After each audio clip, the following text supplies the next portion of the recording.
alright. You nervous? Hey, I'm out here with Miss Cassandra. Officers have just arrived at the getaway motel of 28-year-old Cassandra Douglas. For the last 24 hours, she and her brother have been on the run after 3 of their family members were found dead and burned in the desert. Damn. 99% this is either an animal or a person. Yeah. That looks like a human, dude. And as these local officers prepare to confront the primary suspect of the most important case they've ever worked on, nothing could prepare them for the horrifying discoveries they're about to make. Roger, police! Anyone inside, make yourself known! This is a horrible nightmare. What are we looking at here? I don't know, you tell me. This is one of the worst things that I've ever had to be involved with.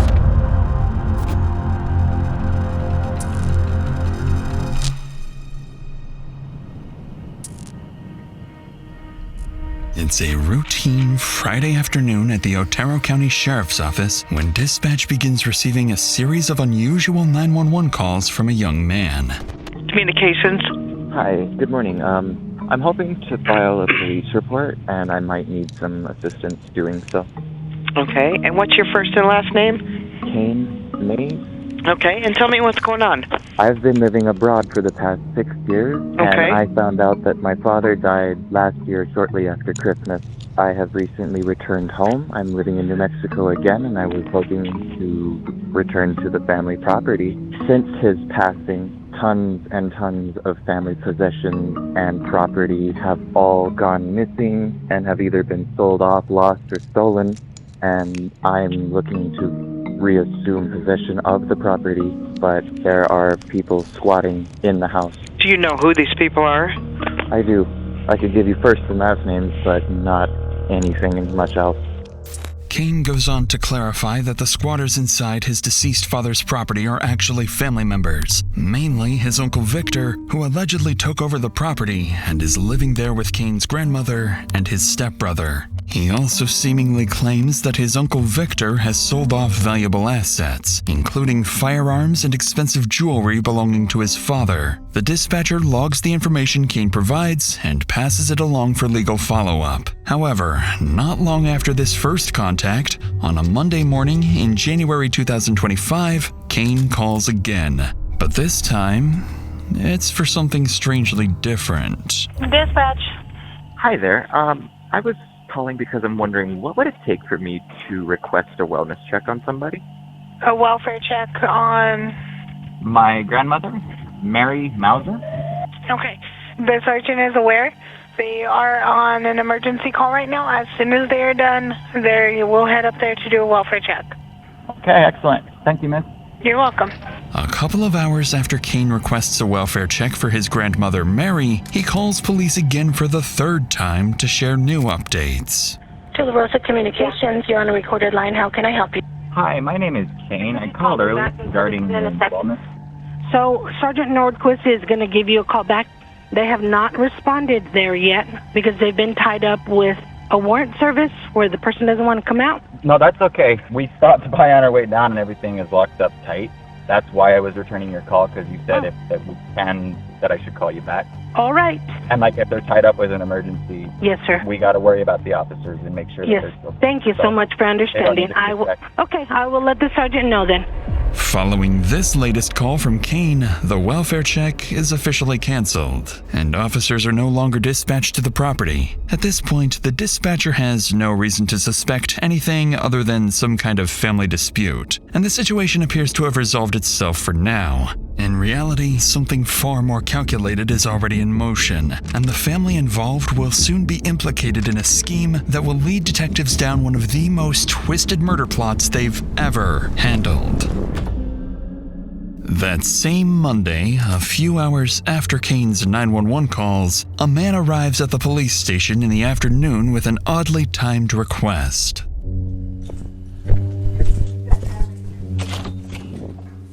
Hello, sir. Hey, how you doing? Doing well. Sergeant Nordquist. Mike Blitz. Mike, it's nice to meet you. How can I help you today? Okay, well, my brother-in-law helps us take care of my mother-in-law.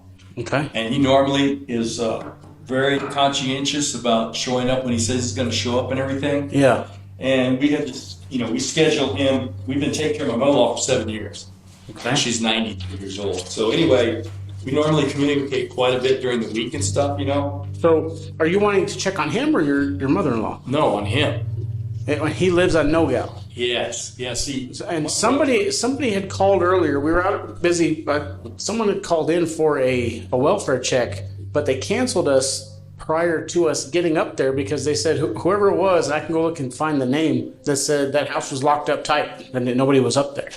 The person Sergeant Nordquist is referring to is Mike's nephew-in-law, Kane Mayes, and it appears that both Mike and Kane are concerned about family members. Though the family dynamics are becoming tricky to keep up with for the sergeant, Mike is about to make one thing about Kane crystal clear. Do you know a Kane Mayes? Yeah, I do know him. That's part of the problem. Okay, so what's the problem there? Okay, well, I think he's trying to keep us from going over the look. The house is owned by his father.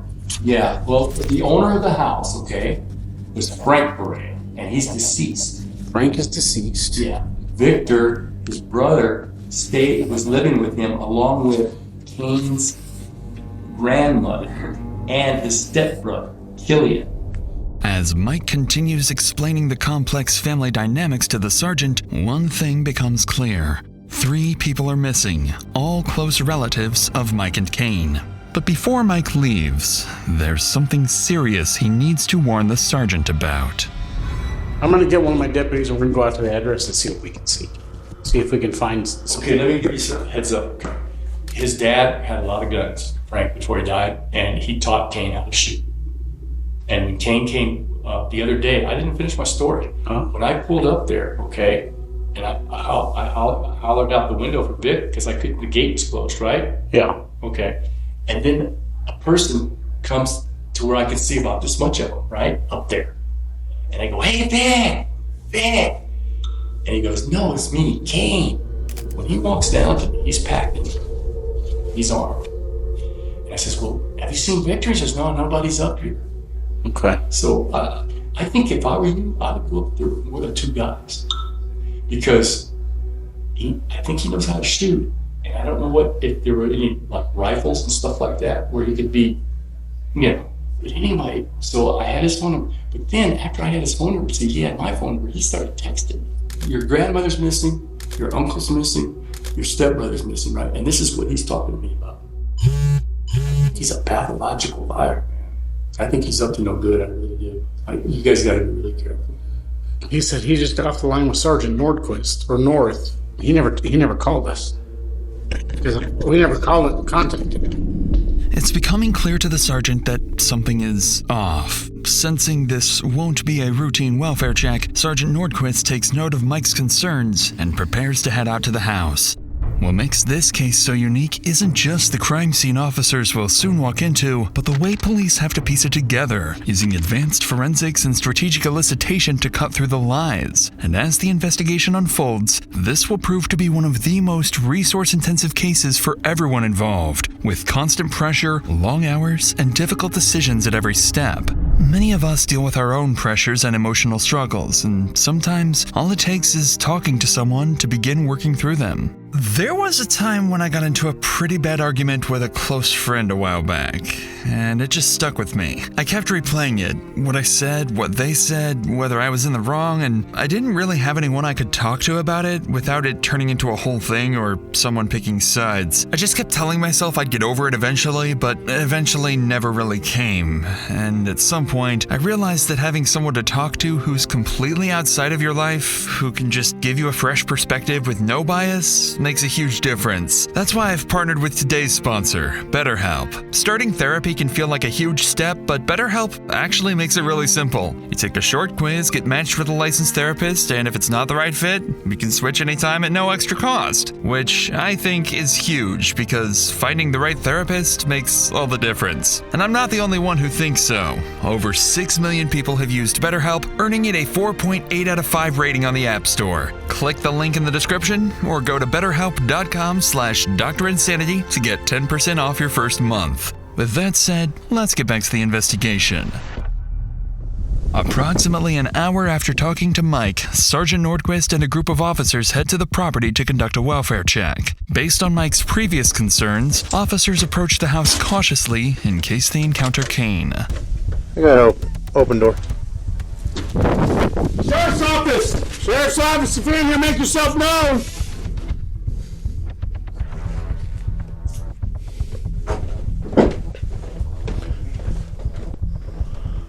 Sheriff's office! Stay here with Sarge. Stay here with Sarge. Got you.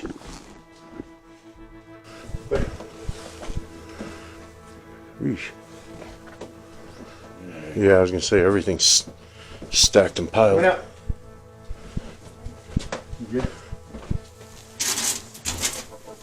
The doorknob was locked on this? Yeah. Literally, when I went like that, I was like, the door just kept going. I was like, Puzzled by the home's disarray, officers leave after confirming no one is inside.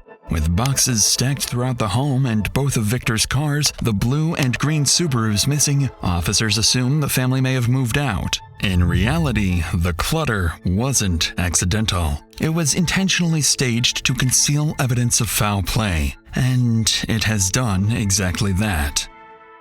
None of that is apparent now, so Sergeant Nordquist calls Mike on the phone to update him on the situation. This is where the two men will slowly start to pick up on just how sketchy this whole ordeal is. Hello, sir. So we went up to that address. So we cleared the residence. There was nobody inside. There's no vehicles matching the descriptions of the Subarus you gave on the property. So, but there was no signs of a struggle, no signs of any foul play that we could determine. There were some boxes that appeared to be like being packed up, but other than that, that's all we got. The thing is, all three people are missing that were staying there at the house. But definitely the King is the kicker. That he's the one that did all that. He called, got your name, and then he was able to send me that text saying that he spoke to you. Yeah. And then he called back later and canceled the deal, right?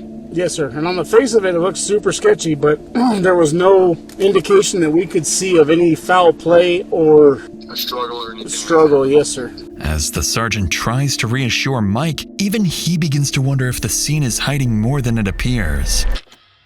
A few hours later that afternoon, Nordquist returns to the station and calls Kane, trying to understand why he canceled the welfare check and why, most strangely, no one was inside the house. Hi, this is Sergeant Nordquist at the Sheriff's Office. Is this Mr. Mayes? Yes, sir. How are you? The reason why I'm calling is in regards... earlier this morning, you had contacted our office to do a welfare check on a family member. That's correct. Who is that family member to you? It's my grandmother. Your grandmother? Who lives up there with your grandmother at the 121 No-Go? That would be an uncle of mine and my brother. Do you have any information on them attempting to move anywhere? I was told that my brother and my grandmother are planning to move soon. So the reason why I'm calling is we went up to that address because Mr. Bleddy stopped by. Yeah, he was the one who recommended that we give you guys a call. He seemed pretty upset. He was looking for Vic. So we went inside the residence to make sure that nobody was hurt or injured. Nothing was broken into. We didn't see any signs of struggle or any signs of foul play. Did you text Mr. Bleddy at all today? I mentioned that we stopped by and I had given you guys a call and everything was okay. Well, who told you that everything was okay? Dispatch coordinator. I don't remember her name. Because the information that I got was that you called back and said you went up there and everything was okay. Correct. Now, what was in that text message to Mr. Bleddy? That's what I'm confused with. I let him know that I had tried to call you, and the dispatch officer said that you were tied up with, it sounded like a pretty hostile situation. The way the text message reads was that you had made contact with me, and I know for sure, and you know for sure that didn't happen, so that way it looked kind of weird. Naturally, Nordquist doesn't know what to make of Kane's message to Mike, in which he seems to falsely claim to have spoken with the sergeant. Suspecting Kane is hiding something, Nordquist ends the call and immediately requests a search warrant for a second search of the house. While they wait for the warrant to be processed, all police can do now is hope the missing trio turns up safe. A hope that is far removed from the gruesome reality awaiting them just a few hours from now. Early on a Wednesday morning that week, around 10 a.m., something strange happens about 200 yards from the house where the trio vanished. A passerby takes notice and calls 911. 911, where's your emergency? Yeah, I'm phoning about there's a fire off into the mountains area. I called before about 2 minutes ago. So we drove down the road to see if we could get a better view of the fire to help you guys out. Okay. Well, we have already toned out the fire department, so we will get units headed that way to see if they can locate. Yeah. Okay. I sit at the top of that road for a second. They'll be able to see it. We'll let them know. Shortly after the call, 2 deputies are dispatched to investigate the fire. Once they arrive at the reported location, one of them spots something disturbing in the distance. A burned, flipped-over vehicle matching one of Victor's missing cars. We got tire tracks towards the direction I walked. Just follow the path.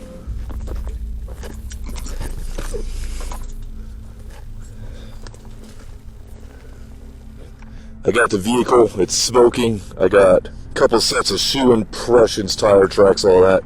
99% sure there was a cage and a spinal cord in here, in this vehicle. Given the circumstances, Brad told me about it. Things are all fine. Look right in here. Yeah. That looks like a human, dude. These things burn hot. Yeah. Well, hopefully Slater's and his team's on the way. As officers look inside the car, they can see what appears to be the burned remains of 3 people, too badly damaged by the fire to identify them at the scene. Suspecting a homicide, they call in Sergeant Nordquist, and it wouldn't take long for him to connect the dots. So this might be a Subaru. It's a vehicle that they haven't accounted for yet. Look right here. Oh, for sure. You see it? Yeah. Do you see a soul anywhere? I've been looking in here. Just given the circumstances, this actually might be one of the missing people. What's that right there? I was looking at that too. Oh, yeah. That's a skull cap right there. Yeah. Yep. It's by one of our missing people, the missing vehicle. From up here? Huh? From up here? Yeah, I guess Brad, he suspects some guy named Kane killed most of his relatives that live here. And this vehicle, I think, is a Subaru. Looks like this is really fresh, dude. There's more over here. He had to have put that himself, because it would have caught this whole place on fire. What officers are beginning to suspect is horrifying. Not only do the burned remains likely belong to the 3 missing individuals, but given how recent the fire is, the person responsible may have burned the bodies just hours ago and could still be within reach of police. So, once the scene is secured and the bodies are sent for autopsy, a nationwide BOLO is issued for Kane Mayes. Although police now believe they know what happened and who's responsible, they have no idea just how far beyond Kane this plot goes. There are more players involved, more targets, and a multi-state homicide case that will exhaust every resource police have. You gotta find him. We're afraid of him. There was one time I should have died. Probably should be dead twice. And he was so aggressive. I thought we were gonna die. I thought he was gonna shoot us on the property. More than 24 hours after the fire, officers remain unable to find or contact Kane, raising concerns that he may be on the run. But this is when the initial autopsy results come in, confirming what officers had feared all along. The burned victims are Kane's close relatives, his uncle, Victor Perea, his grandmother, Mary Mouser, and his stepbrother, Killian Mayes.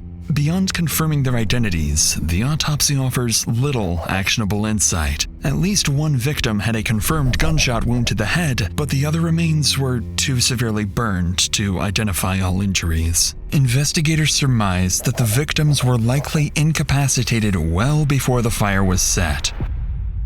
Following these horrific findings, they begin digging deeper into their main suspect's background. It turns out Kane Mayes had been living in Canada and working as an engineer until just a few months earlier, and had several documented domestic incidents involving his wife. Hoping she may know where her husband is, officers reach out to Kane's wife on the phone, where they'll find out she might know far more than that. Hello, my name's Justin Mitchell. I'm a detective with the Otero County Sheriff's Office in New Mexico. Are you Samantha? Yes, I am. I had a feeling I might receive a call from you at some point since I did give you guys a call. Yes, ma'am. You want to tell me from the beginning, like how you met him and your relationship with him?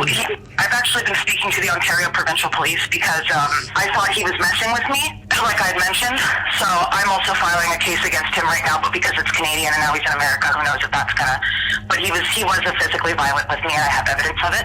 Yeah, we just met playing video games online, and we started an online relationship, and for a few years, it was just basically we would talk. And then one day, he calls me up and he says that his father disowned him, and he needs to move here right away. He'd always been verbally towards me, and just in general, he had a weird attitude towards things. Eventually we moved out. Brace yourself for this one, because I feel that I didn't come forward, told people that he had beaten me, and now this has happened. I'm gonna be honest with you. Like, we both had an alcohol problem, but I never drank before I met him, and he definitely, pushed that on me, and he pressured me to drink a lot. Like, there was always a pressure. He wanted me to do it. He just did start hitting me. He did start getting violent with me. Probably should be dead twice. Samantha's statements are nothing short of horrifying. But even worse, she would share a terrifying recording with detectives, captured during one of the numerous domestic incidents involving Kane. You just let me go. And I do every time. When you ask, I let you go. I don't want you to. Please stop. Is this your neck? Is this your neck? The rest of this recording is too disturbing to play on YouTube, but it clearly documents an alleged serious domestic violence incident involving Kane. Investigators now know they must act quickly, as more people, including Samantha, could be in immediate danger. So later that day, after securing approval for the earlier search warrant, police return to the victim's house, but this time, they bring specialized chemicals called Blue Star, used to hunt for hidden blood, bullets, and evidence that may have been cleaned up. And what they're about to uncover would reveal just how many crucial clues officers had missed during the initial search.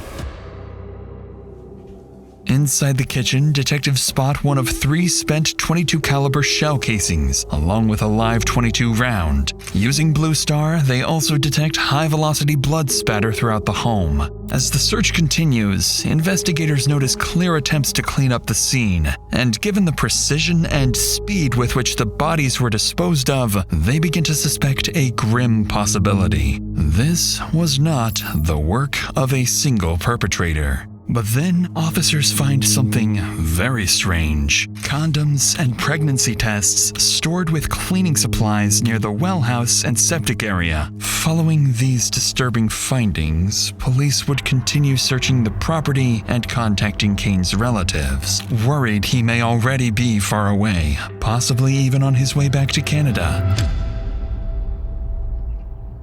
A few days later, as detectives continue searching for leads on Kane, they decide to pay Mike and his wife, Lourdes Blett, a visit. Just like Kane, Lourdes also has personal ties to all 3 victims. Victor Perea was her brother, Killian Mayes was her grandnephew, and Mary Mouser was her brother's partner. But before investigators can hope to learn anything about Kane's whereabouts or possible accomplices, they must first deliver the tragic news to the couple. Yeah.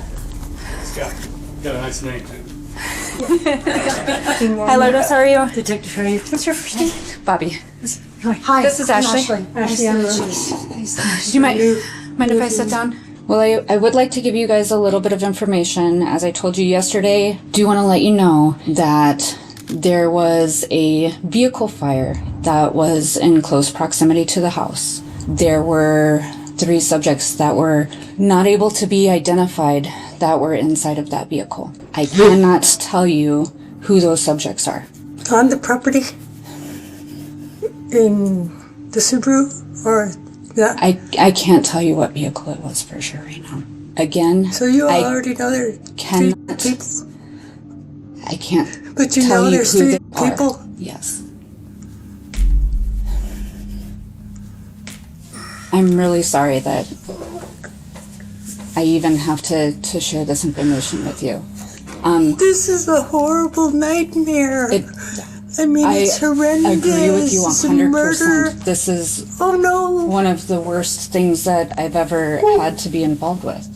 Upon hearing the news, Lourdes is beyond devastated. What makes the situation even scarier is that she fears whoever is responsible may not be done yet. He's a psychopath. He's a psychopath. Kane, I didn't want to say that. I didn't want to drop him in the doodle, but he's crazy. You gotta find him. We're afraid of him. He hasn't even asked how my mother is, and that's his blood grandmother. We're working. Oh my God! How can it be? Michael, how can it be?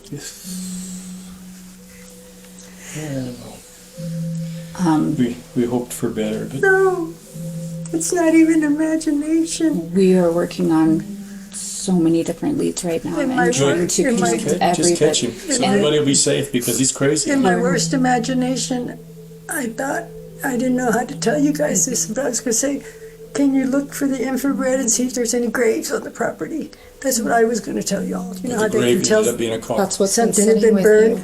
And this has got to be the worst crime of the year in New Mexico. I mean, I haven't heard anything this horrendous on the news lately. Yet. Indeed, this kind of killing doesn't happen every day, but investigators are about to hear another person of interest from the couple, someone who may know more about where Kane is. So in our job, you will hear law enforcement say a lot, it's what you know and what you can prove. And right now, we're working on collecting the information so we can prove what we believe we know. Yeah, see, the thing is, we don't know what he did all those years. Wherever he was, what did he do? Who did he know? And what we're was his? also working on We have no idea. I would even be worried about his sister, Beck and Ross, so-called That's- stepsister, When that one text he sent me about working with the, over in Roswell or whatever he said. he was saying something about like helping out his sister with her crazy ex. Crazy ex, yeah. Something like that you had shown Yes, me. I think it was a relationship. I kind of remember that at the beginning, that she wasn't with that guy anymore because of that. Was Like I was supposed to feel sorry for her. I mean, when they first were like chit-chatting and everything. Oh, in the like, conversation. "Yeah, Okay. She's talking about Yeah, I Thanksgiving think Day that call. they said something about that. Mike would go on to identify the woman in question as 28-year-old Cassandra Douglas, Kane's half-sister. And based on his concerns and the evidence from the home search suggesting at least 2 people were likely involved in the cover-up, detectives begin to wonder if Cassandra is the next key piece to the puzzle. So with this new lead, the interview concludes, and investigators shift their focus to Cassandra and her potential connections to the homicide. Coincidentally, as investigators prepare to call Cassandra the next day, she reaches out to them instead, with a very peculiar 911 call. Hi, is there any way that you would mind putting in a welfare check on my brother, Kane Mayes? What's the address? He told me that he was going to 680 Cox Canyon, Cloudcroft, New Mexico. 680 Cox Canyon? Yes, ma'am. He was supposed to meet up with our uncle and told me that if he didn't come back last night, and definitely if he didn't come back in the morning, that I needed to call you guys. He's been part of a missing persons thing, and Mike has been acting very aggressive and hostile towards us.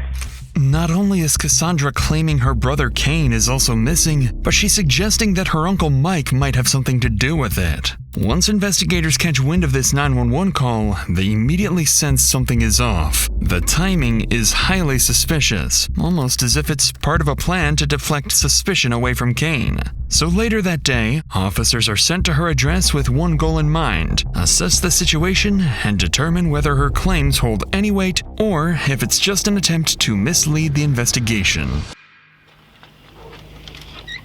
Hello? Hello. Hi. Are you Candace? No, Candace is across the street. Okay, are you Cassandra? I am. Okay. So my name's Ryan Poston Reader. Hi. I'm a detective with the Ruidoso Police Department. Hello. Do you have a second to talk to me? What's up? So did you make a 911 call for a welfare check? I did for Kane Mayes. For Kane, yeah. Yeah. That was you that made that call. Mm-hmm. Okay. Have you heard from Kane? I have not. No, you still haven't heard from him? I have not. How do you know Kane? He's my brother. It's your Or brother? my half-brother. And when was the last time you heard from him? He was supposed to go up to meet with Mike, I think on the 21st. He told me that if he didn't show up, by the morning of the 22nd that I needed to file a missing persons report because I already have 3 family members missing. Killian and Mary were supposed to go up to Albuquerque. I haven't seen those 2 alive since 11/23. Give me just a second. Okay. Officers have no clue at this point, but Cassandra isn't alone. Right this moment, their prime suspect, Kane Mayes, is hiding inside the very house they're standing in front of. Sorry, we're also having issues with a psychotic ex of mine. So Oh, jeez. You're going through a lot right now. a little bit. And then with Kane going missing and Mike presumably having like over half of his guns. It's a really, really long story. Okay. And not one that I'm 100% familiar with because Kane just came back into my life September of last year. So like, I wish I had all my facts straight. I completely understand. No big deal. How did they come into your life? But through Kane. Okay. So Kane comes into your life, and then now you meet Mary and Killian. Mm-hmm. Okay. And then now all of them are missing. Mm-hmm. And have you did you ever have direct contact with Mike? I never had direct contact with Mike, no. I just heard him screaming from the hill both times. As she did earlier, Cassandra doubles down on her accusations, suggesting that officers should focus on Mike, implying he may be involved in the disappearances. Officers take note of her statements and ask her to give them a call if Kane shows up again. Their goal remains unclear, but now that they have a story, they can start verifying. So a few hours later, as police continue looking for Kane, an officer decides to stop by the neighborhood again and speak with Cassandra's neighbors to see if they've heard or seen anything. According to them, Cassandra hasn't been living alone. A man with long dark hair has been staying with her for the past few months. Additionally, witnesses report seeing the same man driving Victor's missing green Subaru, and that it was also seen parked outside Cassandra's residence multiple times. Realizing the description of the man matches Kane, officers return to the station to dig deeper into Cassandra's earlier claims, where they will very quickly uncover some major contradictions. Even though Cassandra insisted she had only recently met Kane, investigators discover an older Facebook photo of the two together, proof they've known each other for years. But that's just the first lie, because officers who were out looking for Kane also recover surveillance footage from a nearby Walmart, showing Kane and Cassandra shopping together alongside her sons and daughter. Besides buying groceries and food, investigators spot cleaning supplies like bleach and vinegar, along with multiple bottles of kerosene, items that closely align with what would be needed to clean up a violent crime and start a fire. At this point, investigators are unsure if Cassandra is actively hiding a wanted fugitive or if she's being controlled and forced to cooperate with someone who has already killed 3 members of her own family. With suspicion mounting, detectives obtain a search warrant for Cassandra's house. Then, around 8 p.m. that night, a group of officers return to the property, taking up positions outside the house as they prepare to raid it. Occupants of 7 Morningside. This is the Roswell Police Department. Exit the front door with your hands up. Do it now.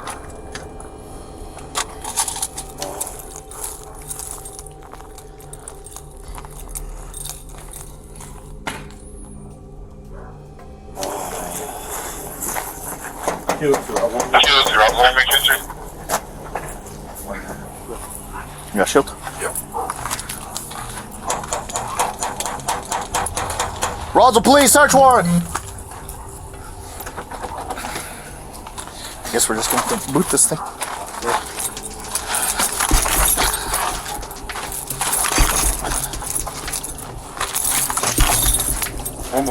One more.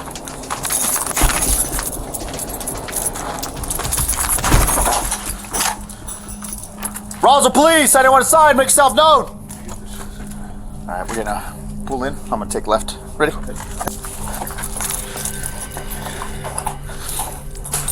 Small room. Got another door here. Ready? Yep. I'm gonna go. I got a hallway with looks like the refrigerator kitchen. 3 on me. Moving up.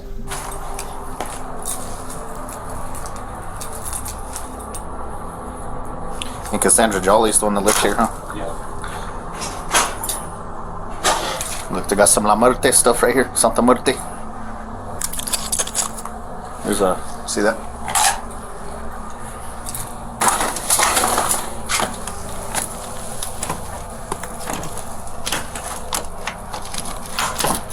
Ready? This Something is where weird. he's been hanging out because there's that monitor for the camera that's in the window. What are those guys on I a don't know fucking if it terrorist works watch? or not. Did you remember what those cigarette packs were? I had a Marlboro and then I had a. Yeah, I saw that one in the closet. There's another one. Your big cans are all over this room. Your Red Bull can. Inside, something about the house immediately feels off to the officers as they observe unusual posters, graffiti, and other unsettling details scattered throughout. They then make their way into the bathroom, where one officer recalls hearing that something might be hidden underneath the house. I highly doubt, but the back door was open? No, we I highly doubt it. I'm sure this is what he was referring to. Like under all this? That's what he said. The neighbor across the street said that he used to live here, and then there's a door underneath the washer and dryer. At least the basement. Because didn't they say there was another secret exit or something here? There's a couple windows. What do they go to? Do you They're filled in. they look up there already or no?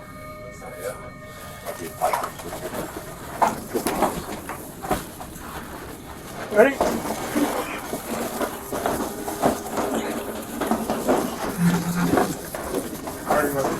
Go ahead. Put it down.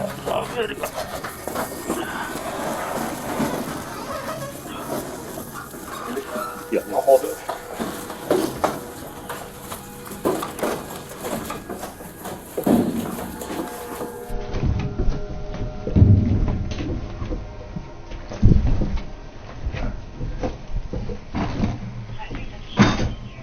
No dust on it. Oh, that'll fit. That, Mm-hmm. you know what I mean? Oh, yeah. That's too new. Really big.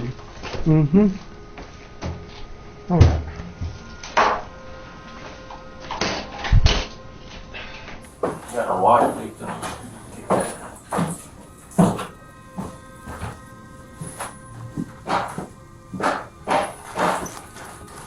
It's kind of weird to have a door right there too, huh?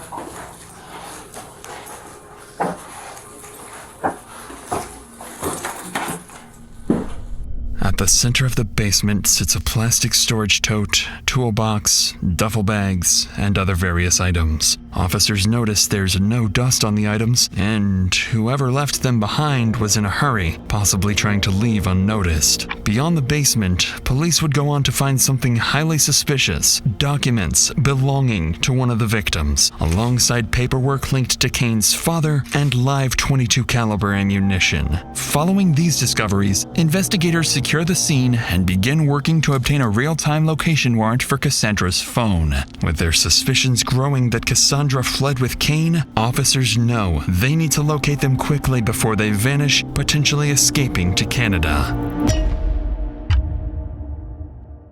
12 hours later, investigators strike gold. The warrant for Cassandra's phone is successfully approved, and in a major development, Verizon pings Cassandra's phone nearly 1,000 miles away. She's no longer in New Mexico, but in Hernando, Mississippi, inside a Super 8 motel. With this discovery, the case becomes multi-state, with police in Mississippi quickly briefed on the investigation. Officers are then dispatched to locate Cassandra. This is the final phase in the case, and what happens next will determine whether police get the critical answers they need or lose the lead entirely.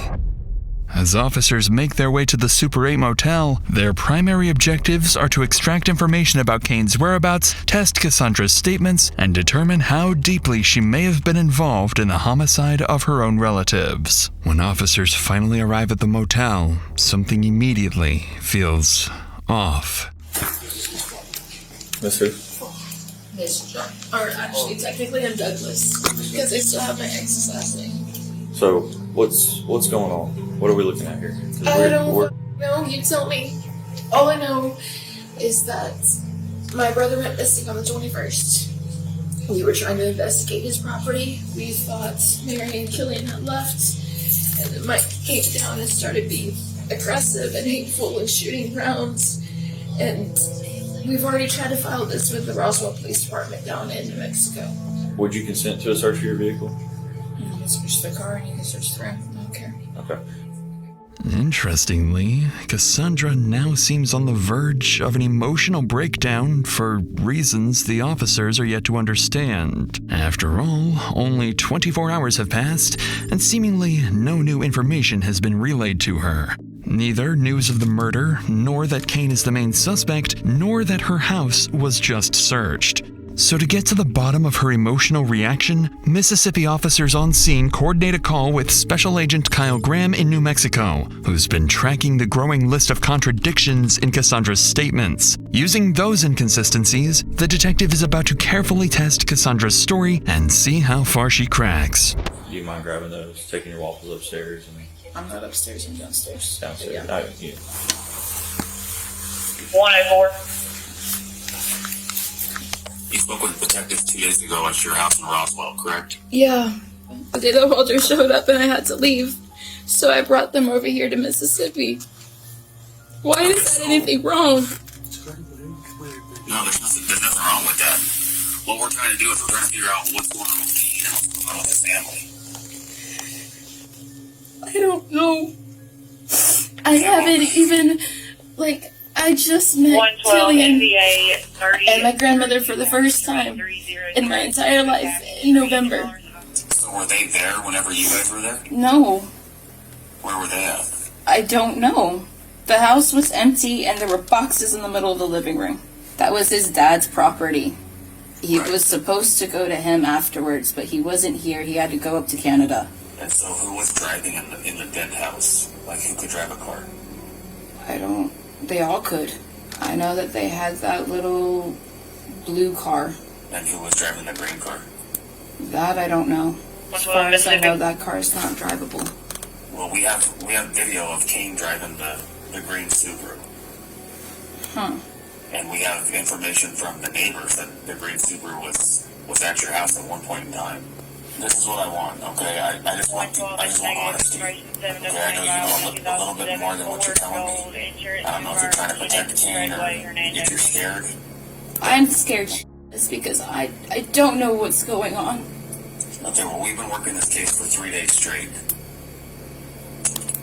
And I know a lot more information than I'm telling you. Of course I'm trying to see if you're going to be honest with me. With every sentence, the detective becomes more convinced that Cassandra is hiding something she fears could incriminate her brother or even herself. But there is something a lot more concrete detectives previously uncovered, and the detective is about to leverage it to completely trap Cassandra. Are you aware that Kane made a police report whenever he got to the house originally, the very first time, about people squatting in his father's house? Yeah, because they weren't supposed to be there. They hadn't paid any of the mortgage on it. We found documents showing that they were still using Frank's credit cards, and Frank has been dead, and that all of the bills were still in Frank's name, and they were still using that. And so I told him that that was illegal as fuck, and he needed to make a police report because you can't be using. Don't stick that in my face, honey. That's like identity theft. Is it true that Kane didn't even know his dad died? Yeah. He didn't know that his dad died until he came back to States. He found his obituary. He found his obituary shortly before on the internet. That's how he figured it out. So almost a year later, he finds out his dad died. And I know that he's upset about that. But that's not enough reason to kill somebody. I didn't do that. So then what? So did he kill somebody? No. I don't understand what you're trying to accuse him of. Well, that didn't sound very convincing.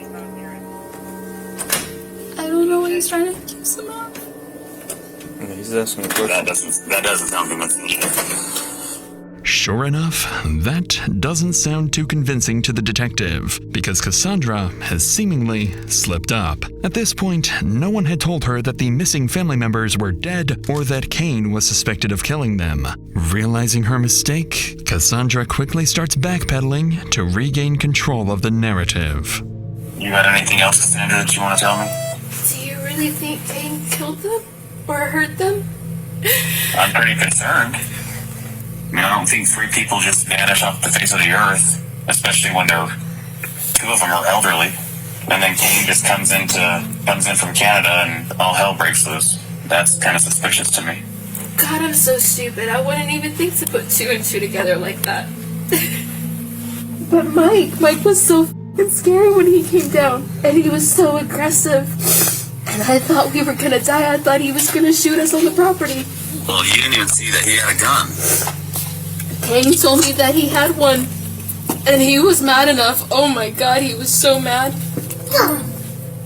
As a last-ditch effort, Cassandra goes back to accusing Mike of being responsible for the disappearances. But in fact, officers in New Mexico have already quietly debunked that claim, information they are holding back for the right time and place. Before leaving, they also check Cassandra's car, where they find belongings hastily packed up. But Cassandra explains this as a desperate attempt to run away from her abusive ex-boyfriend. So shortly afterwards, the officers wrap up their visit. But in doing so, they've proven something crucial. They can find Cassandra whenever they want, something she clearly didn't anticipate.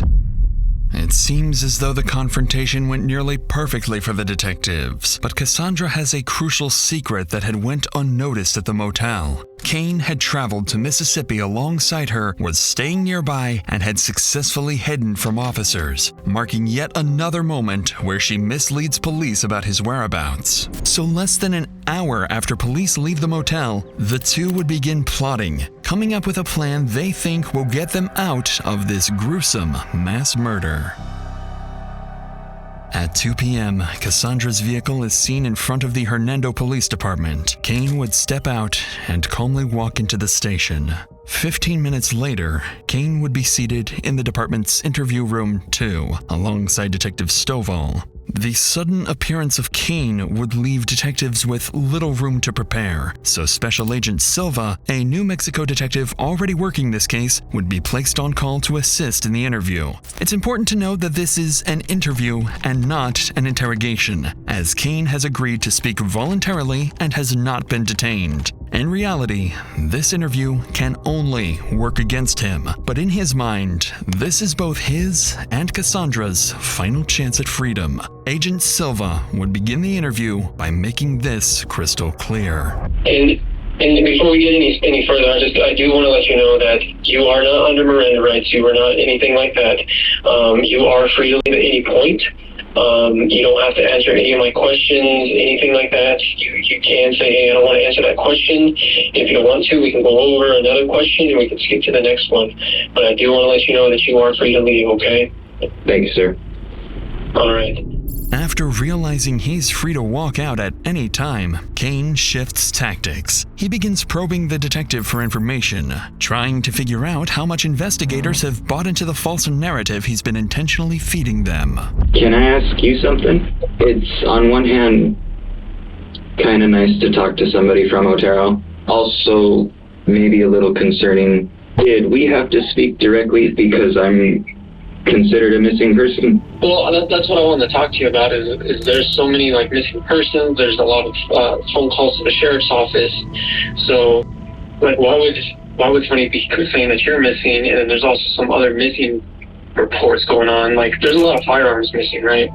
There's a lot of vehicles missing. I want to talk to you and get your side of the story of what's going on.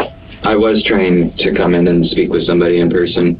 And what happened with that? On my way down to Alamogordo, I gave another uncle a phone call because I had seen him on the property and he was a very looming presence at the time. I was hoping to stop in and ask him about some things and some personal aspects that were going on. I wound up getting run off the property and had to kind of go into hiding because I know his influence and the extent of his company. Okay, well, which uncle is that? Mike Blett. So Mike ran you off the property. You had questions for him. Is that what I'm understanding? Yes, sir. So when did this happen? It was when I was on my way down on the 21st. I kind of explained the situation to my sister a little bit, and I told her, if you don't hear from me, call somebody. I know I keep jumping around and just trying to confirm everything. You went to Mike's house to talk to him and he shot at you, correct? Yes, sir. Because I want to talk to Mike about that. Like, why are you shooting at people through front doors? That's kind of dangerous. That was this week. That was on the 21st. I would absolutely appreciate you taking a look.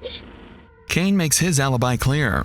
Mike, the man who kicked the entire investigation off in the first place, is the suspect detectives need to be focusing on, alleging he shot at them through the front door when they approached the home. Unfortunately, detectives have spent far more time investigating than Kane realizes, allowing Agent Silva to completely debunk Kane's story. Simply put, there are no bullet holes or any signs of a shooting on the property.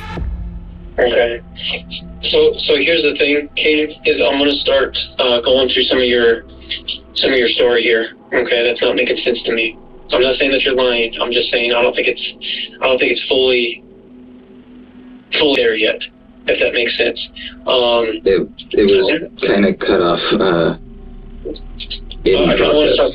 Can you hear me? Yes, sir. You went to Mike's house. Mike shot at you this week through the front door. You announced yourself. How come you didn't call 911? I know that they very much do not take too kindly to law enforcement. Okay. And I kind of really hope for that to be avoided. So here's the thing on that, is I have some investigators that are there at Mike's house, that have been to at Mike's house. There are no bullet holes through his front door. There are no bullet holes through the siding. They're not seeing you on his cameras at his house. So that's what I'm saying, is some of it's not making sense. So did you actually go to Mike's house and knock on the door? I did. Because you're not on camera. Did they check? And his cameras go back this week. They go back last week. I'm not seeing you anywhere on there. We had a ton of different game cams that are all on their SD cards. He doesn't have any of the chips from the 21st? No, I'm saying he has video surveillance of this week and of last week, but they are not seeing you anywhere on the cameras. Kane appears shocked by these details. Whatever he thought happened that could favor his story simply didn't. Kane would sit in silence for an extended period of time, seemingly in denial that his plan was so terribly miscalculated.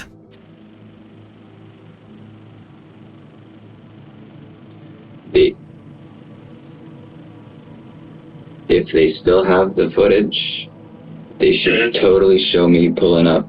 I parked along the mailbox.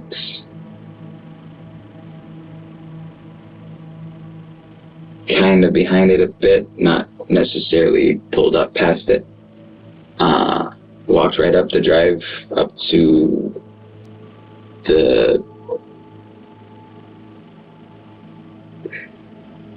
it's kind of tucked in between the slope on the hill, and then it goes into the house where the stone steps are. That metal storm door. Okay. Which one is? I'm just trying to give you a path so that you can see. And that was early afternoonish. I got there between 1 and 3 o'clock, I believe it was. I have to look at the call, but I don't have it. But if they have that footage still, then I'm definitely on it. Kane proceeds to give a nearly 10-minute explanation of where he was parked. Unnecessarily complex explanations like these are usually a telltale sign to the detectives that the suspect has shifted into a defensive state, looking for any validation that the detective is believing their lies. Agent Silva takes note of this and begins leaning deeper, this time pressing Kane on his sister Cassandra and her potential involvement. Previously, police recovered and documented strange items during the home's crime scene search, and it's still unclear why they were there. Silva plans to use these details to force Kane into defending Cassandra's innocence, a tactic that will create a contradicting story compared to what Cassandra told officers just hours prior. So, are you aware that we spoke to Cassandra? Yes, sir. And the reason I ask is I'm just trying to get, like, if something happened up there, Kane, I want to know, like, was there an argument going on? Because I know that you were up there in January. Okay, we can kind of get away from that. You were up there in January. If something happened up there, I want to know what happened. Okay, if there was an argument, if something happened, like, kind of help me help you. Okay, what happened when you were up there in January of this year? I'm trying to figure out everything that has happened as well. That's part of why I wanted to speak with you guys and kind of get you involved in looking. Because I'm going to be honest with you, I'm confused on these timelines. You were up there this week at some point, and you were up there last week at some point. So what happened this week and last week while you were up there with the family? That's what I want to know. They weren't there. Nothing's happened. Where you were at the house in Bent on the 18th of January, correct? I'm not sure.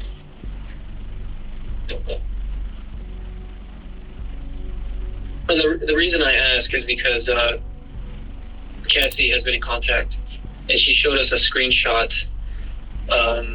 January 18th at 3:57. It's between you and her that says, "Wait quietly and say, wait for me." That's actually something that I was gonna try to find. And it says, I believe this is from you or from her. That's the text that says, "Wait for me," and it says, "I'm safe." I'm sorry? Those are the texts that say to wait and that I'm safe. It says, "I'm safe, wait for me," and then there's a response that says, "Gotcha. I have eyes on the front. So far, so good." That's the day that Mike came up to bed. Okay. At this point, Kane must be starting to realize Cassandra may not have been on his side as much as he had thought. Not only are the police beginning to take a clear side, but his only teammate might be against him as well, perhaps explaining why she dropped him off at the police station. Note that Kane at this point can avoid any question he wants, and more importantly, can leave whenever he wants. Even Agent Silva decides to take a brief step away from the phone, but Kane would stay, instead letting the officer in the room in on what's going through his mind. Between you, me, and the walls, I really think that someone is trying to pin years worth of shit on me because I came back home at the wrong time and interrupted something.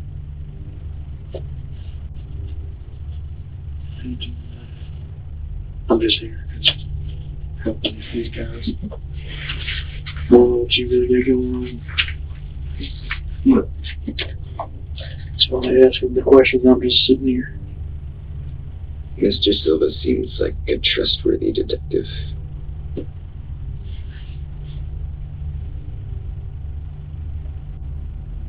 I used to joke, though, and I always say I make a great scapegoat. I'm kind of hoping it's not the case this time. I came here today to ask you guys for help and talk to people that I knew wouldn't be necessarily under an outside influence. Right. But do you see how it looks for us? I mean, they've shown physical evidence of this whole situation.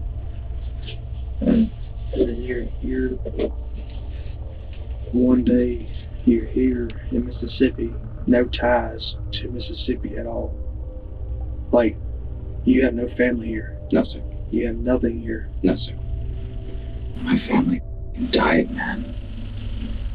If I was in that seat, and a detective 13 hours away on a cell phone call told me that who are they to you?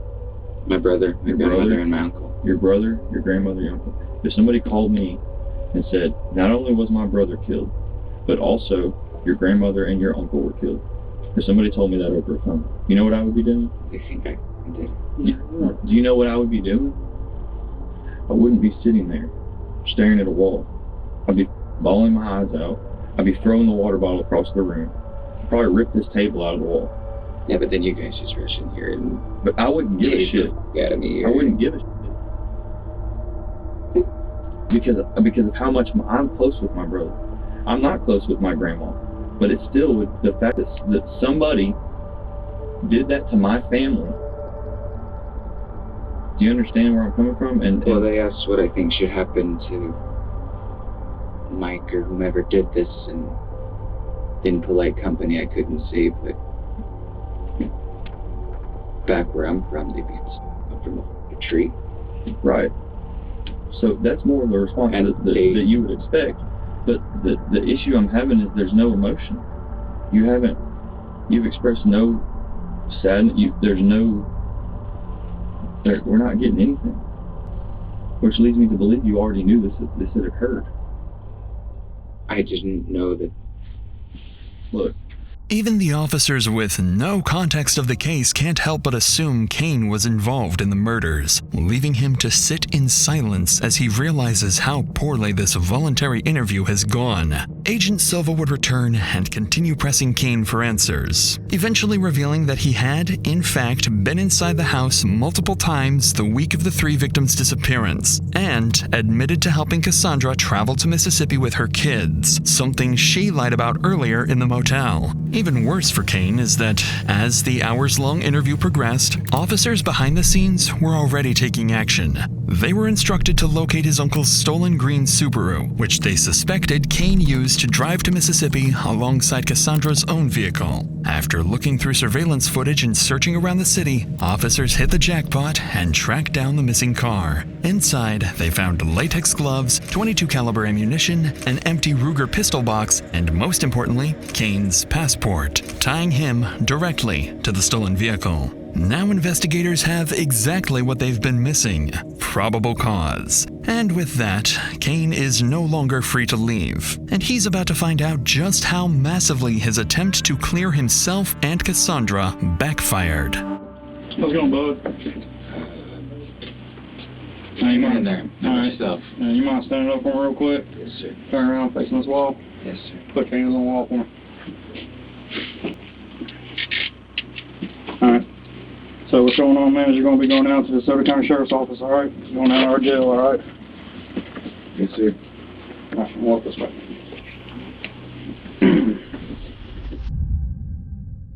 Back at the Motel 8 in Mississippi, Cassandra would patiently wait for Kane to return, give her a call, or just show any signs his interview was over. But as hours passed, it became clear that something had gone terribly wrong.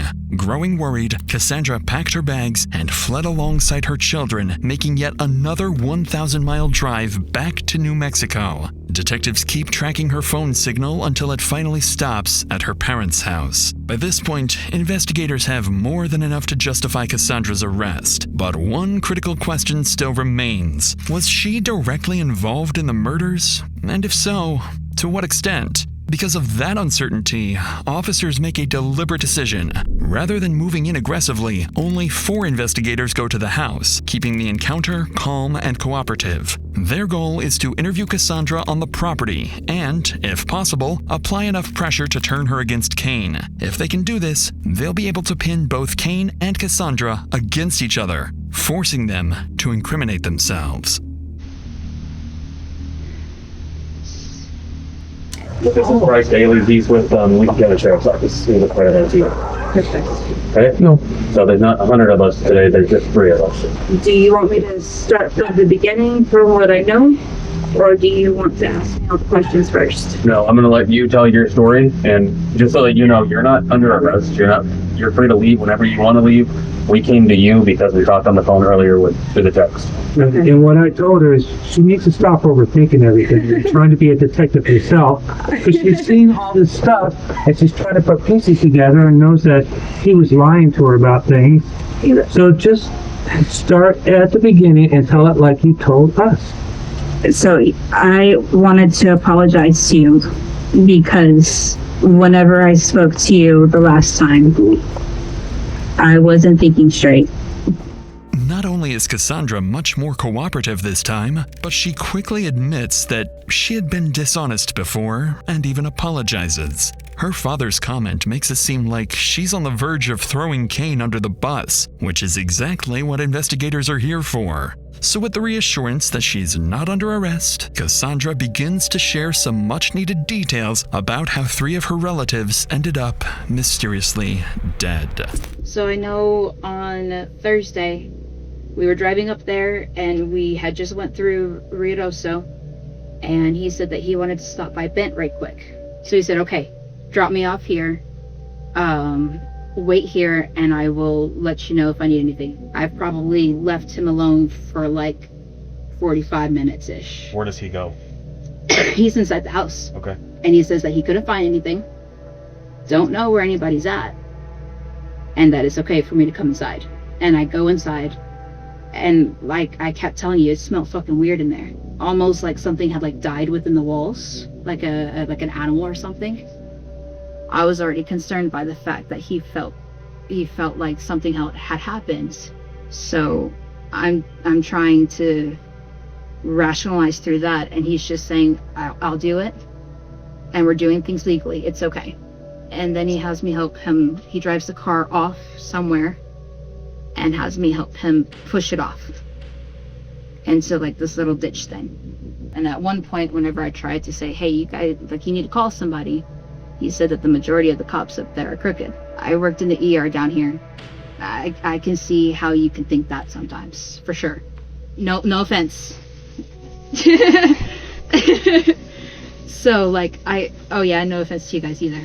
Investigators are clearly not fond of Cassandra's strange remark, though by now it's becoming clear to detectives that Cassandra is putting Kane at the center of everything, while noticeably avoiding any direct mention of the murders, the cleanup, or the burned bodies. Instead, she frames everything vaguely, claiming Kane suspected something happened inside the house, but they didn't look too deeply into it, and that she was simply helping him deal with a property dispute. Investigators allow Cassandra to continue telling her story, but the more she talks, the more convoluted her version of events becomes. Then at this point, she even invites them inside, where the story only grows longer. After nearly 2 hours of listening, Agent Kyle Graham decides it's time to push back. So now we're going to get into my portion, okay? I don't know, there's been probably a team of 15 of us on this case. So we know a lot of stuff, we know everything about that property. And some of the stuff that you're saying does make sense and does add up. However, some of the stuff that you're saying doesn't make sense to me and doesn't add up. And quite frankly, I don't think some of it happened. But I will tell you right now, I don't feel like Kane could have done everything that he did alone. And I think he included you into a whole mess of a situation. I don't believe that you killed anybody in this house or on that property. I strongly believe that. I don't think that you had any part of murdering people.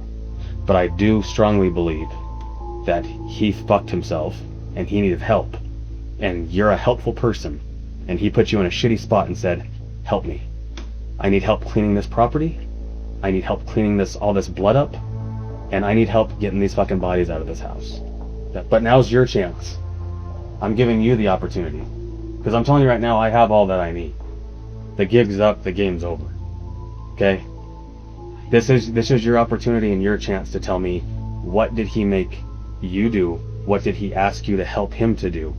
All I know of is that he wanted me to undo the headboards, the couch. But You noticed no blood on that? Think about it before you answer that. Not the side that I picked it up from, no. All I did was what he asked me to do. But you understand, all you did what he asked you to do. It's too late. You already helped him. That's already a crime. Which It's too I late. know that. And So- that's the reason why I asked if I needed an attorney, because I tampered with evidence. Correct. So And it wasn't until after the fact that I sat there and I thought about it, because he said that everything was found that way. the charge is already there. There's not going to be any more of.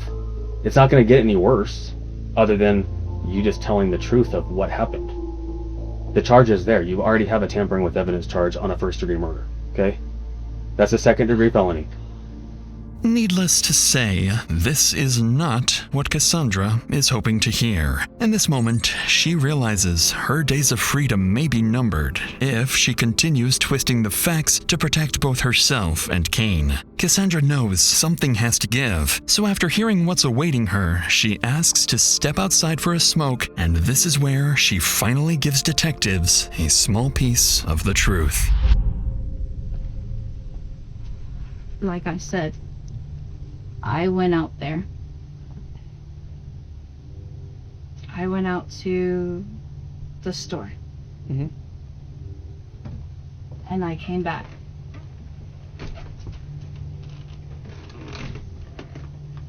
He said that he found them that way. He said found what? them that way? So what did he tell you he found? People. On the floor. How many people? 3. And who are they? Killian, Mary, and Victor. I signed up to take him to a job interview. I didn't sign up for him to do this. Do you now believe that he did it? I don't know what to believe. I just know that there was a mess, and then there was a lot of illegal shit. Lots of illegal shit. What else did you help clean up inside the house? Besides the blood. And the furniture, taking it out. Yeah. And I didn't see how bad the furniture was. Did you help clean up anything else? There's so many red flags going on right now of you saying that you walked into this house and King telling you, holy shit, I just walked into a house and all my family's dead. Let's get rid of them. That does Do you see sound how- really stupid. Doesn't it sound stupid that when you say it out loud? Because I guarantee you, I walk into a house with my family dead, shit's about to hit the fan because we got to figure out what the hell just happened. And I'm calling the cops. I don't... We're telling you, we've done our research. I've gotten 0 sleep in 5 days. We're not letting this go. This is a triple homicide. And not letting it go is exactly what investigators are going to spend the rest of the day trying to do, hoping Cassandra will eventually crack and give them the full story. Unfortunately, though, this is the closest they will get to a real admission, as Cassandra begins to backpedal and returns to a revised version of events where she claims they found their family members already dead. They then simply decide to cover up the scene to avoid getting in trouble because Kane believed the police were corrupt. Detectives would spend until nightfall pressing Cassandra with no success, and she ultimately sticks to the same story. So before ending the interview and leaving, Agent Graham has one more rather strange question that's been on his mind all this time. He had access to my phone. He knew my passwords. Like I said, I trusted him. He was supposed to be my brother. Can I ask you a really weird question? Sure. No, never mind. No, go for it. Why did you guys buy a brand new box of condoms? No, that was a joke. It should be the skin on latex. And I had bought those in Chattanooga. Is it him and hers? And I threw them at Walter. Because I was tired of having kids and I was tired of being pregnant all the time. But why would they be in the Bent house? I don't know. Why would they be in the Bent house? That's why I have a weird question. Last time I knew about them, they were in they were at my house. Well, this was in the well house with all of the cleanup. He told me that there was a possibility that Corinne wasn't his mother due to DNA tests, DNA results. and that there was a potential that he had feelings for me. Kane? Mm-hmm. And that's not weird for you?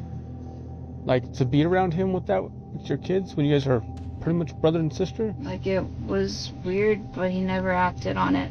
I thought you guys were step-siblings, not half-siblings. No, we're half-siblings. Well, because we also found a pregnancy test. Yep, I had a one-night stand at the Variety, and I didn't start my period on time.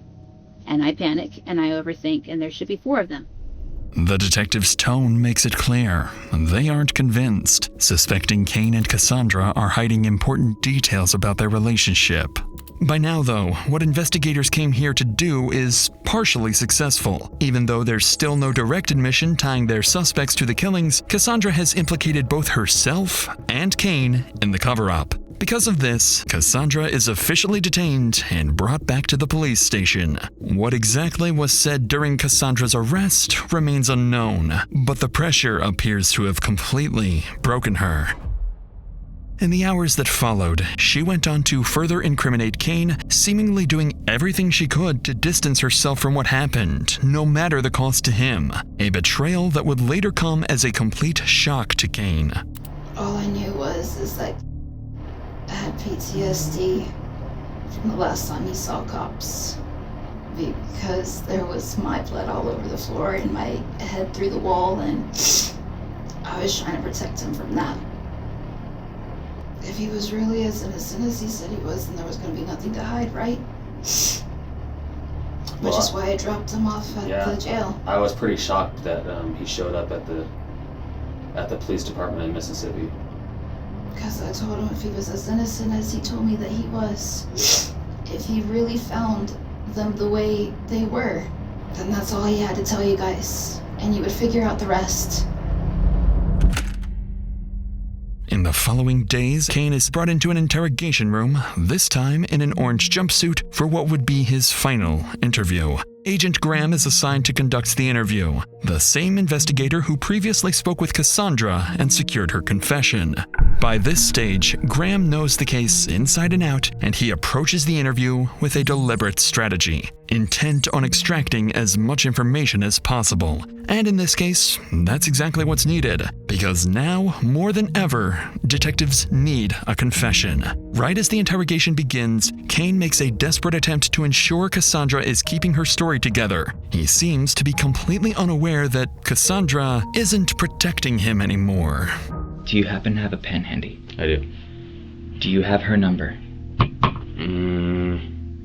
Because I have it in my wallet at the jail, but they won't let me access it. And I need to make sure that she's okay, because she mentioned wanting to go back down to New Mexico. And after doing it once, that's already a hard enough trip. Well, I talked to her Sunday when she got back into Roswell. I don't even know what the date is, man. At this point, Kane still believed Cassandra was in Mississippi and hadn't spoken to officers since their first contact. Unfortunately, not only did Cassandra confess since then, but she did it in front of the very detective, sitting just feet away. So, I talked to her on Sunday. I traveled to Roswell when she got in. I talked to her for probably, more than 2, less than 4 hours, okay? And then on Monday, I traveled to Roswell again, and I talked to her again. Okay. For about, 2 hours, okay? But I learned a lot from her, okay?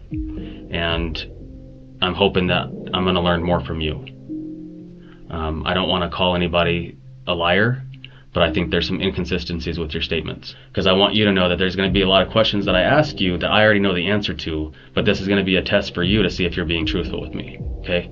Because I know it's the truth, because I've been working this case since Wednesday the 22nd, okay? After Agent Graham makes it obvious Kane is on his own now, the interview demeanor changes fast. He wastes no time bringing up Cassandra's confession and placing it directly against Kane, making it clear that detectives are no longer relying on his version of events alone. Did you hurt anybody inside that house, including Victor, Killian, and Mary? No, sir. So, how does Victor, Killian, and Mary just mysteriously go missing? I've been trying to find out the same. You do understand, though, that we found all 3 of them, correct? I believe Special Agent Silva did tell you that. He alluded to something that I was really hoping is not truthful. So I'm not really one to beat around the bush, okay? I just call it like it is, okay? But Cassie's told me everything that's happened, okay? She told me the involvement. She told me what you guys did.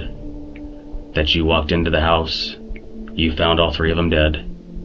You guys picked up their bodies, you put them in the blue Subaru, you drove it up the hill, you guys both tipped it over. She's told me it all, okay? You guys used the little green dolly to pick him up and put him on the dolly, wheel him out to the car.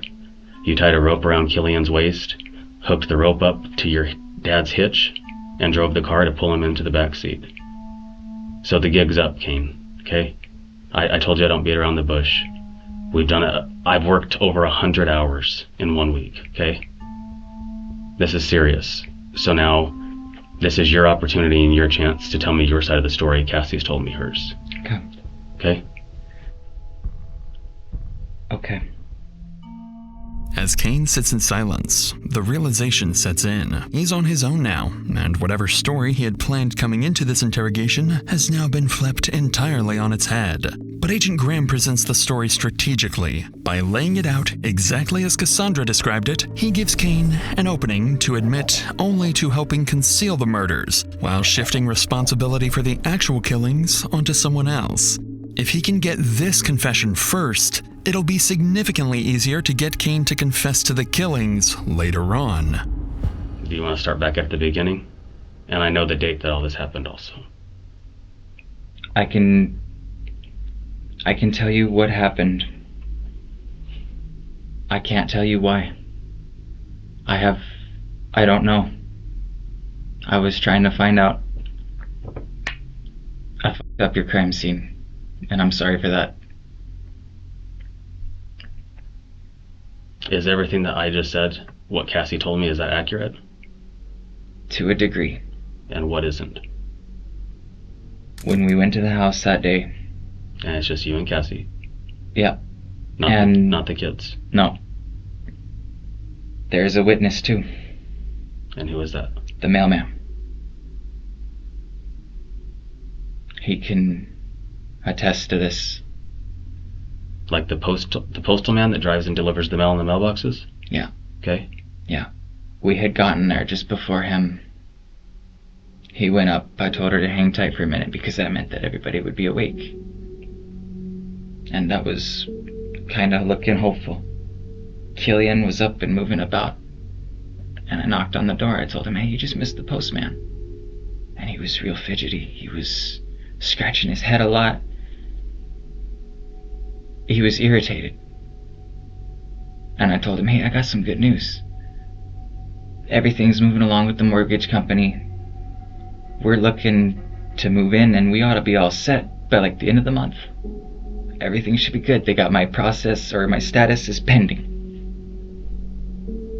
He closed the door, and I watched him take the mail off to the bedroom. And then he went back, and I shit you not, I heard like must have been 20 gunshots. I didn't even think to do the front door. I just ran around to the side, came through my door. And it wasn't closed all the way.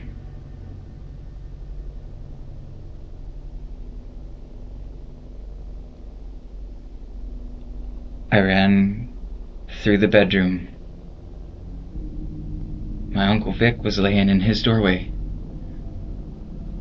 with a gun in one hand. His other was like shaking, just kind of like floating there. And Killian was across from him. I don't know why. I don't know who shot.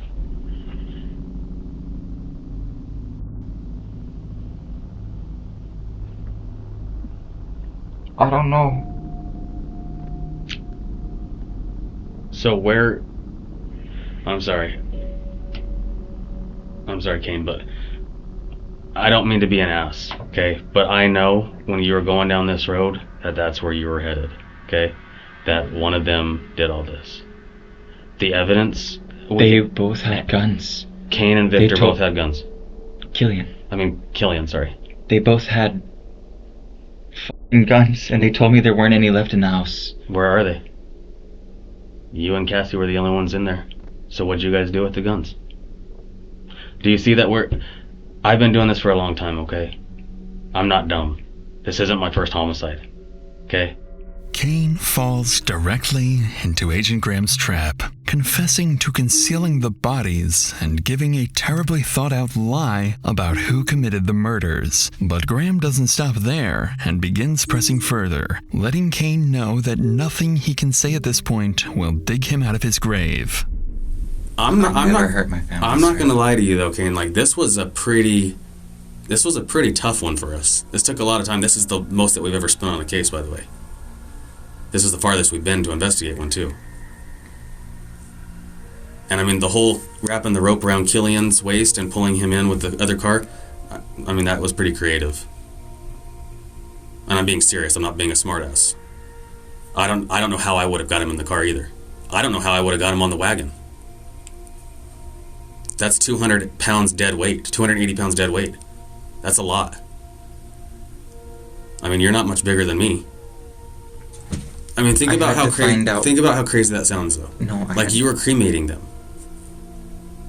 And you went up there on the 22nd and you burned them, right?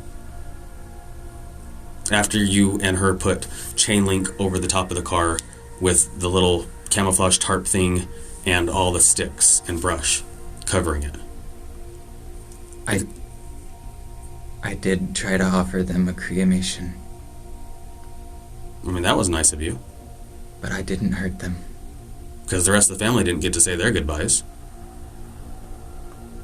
There aren't enough of us left. And I mean, I gotta give it to you too. Using the come-alongs and the steel pipe to prop it over to get it dumped over. Like, this is one of the most creative homicides that I've seen. I didn't hurt anybody, sir. I would never hurt my family. Oh, but Kane, that's what they all say.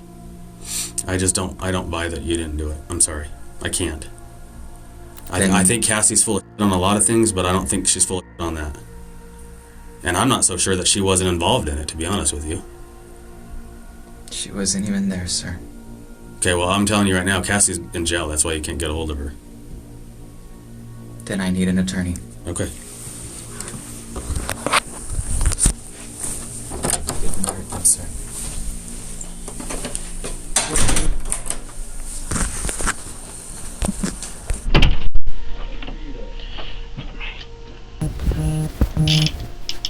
My next question is, are you going to sign a waiver of extradition to go back to Mexico, or do you want us to have to get a governor's warrant and you set up here in our jail for months? Do you mean New Mexico? Yeah.